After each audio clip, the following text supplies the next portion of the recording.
одоо манай нийгэмд бол энэ төлөө 13 жил яваад ер нь өөрсдөө хийх ёстойгоос илүү хийгээд тэгээд бодит зорилгодоо хүрч чадахгүй байгаа учраас хэвлэл мэдээллийн техник хэмжээч туслаач энэ мэдээллийг үндсэн Монголын иргэн болгон туслаач гэсэн одоо зорилго тавьж байгаа. За манай нийгэмд 2000 онд байгуулагдсан Монголын үржүүлсэн эмэгтэйчүүдийн нийгэмлэг энэс байгуулагдсан цагаас хойш өнөөдөр хүртэл ерөөсөө одоо үргэлжлүүлэн үйл ажиллагаа явуулж байгаа энэ хугацаанд өргөжлүүлсэн хэцүүлээд амьдралын төвсөн сайжруулахын тулд өөрсдийнхөө боломжтой хөрөг авчрах аргамжийг авсан жишээ бичиг баримт гаргаж өөрсдийнхөө байгаа юмыг барьцаанд тавьж ажлын байр гаргаж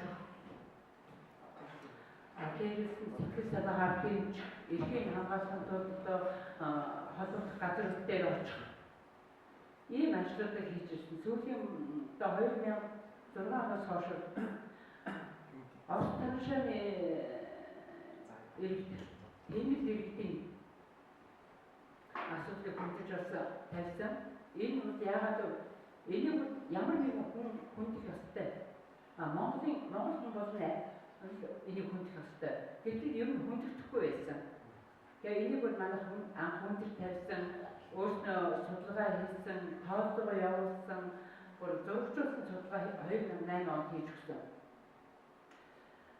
За энэ улсуудыг яагаад хайрлах ёстой болсон юм бэ гэж бодоход та нар энэ улсуудын дэргэдээр явж байгаа. Та нар энэ эднүсийн эрхийг хамгаалахад бас хэмжээний сурвалжлага хийжсэн. Өнөөдөр яагаад та нарын хийсэн ажил, миний хийсэн ажил амжилт хүрэхгүй байгаа юм бэ? Би энэ дээр одоо хамтарч ажиллая. Хэвлэл мэдээллийг нэг яваад байдаг. Төрийн бус байгууллагууд нэг яваад байдаг. Ингэхэд ерөөсөө одоо бас тухайн ажлыг хийж байгаа энэ албан тушаалтангууд хайхгүй, тоохгүй байна. Нийгмийг нэг хүч харахгүй болохоор биднес айхгүй байна.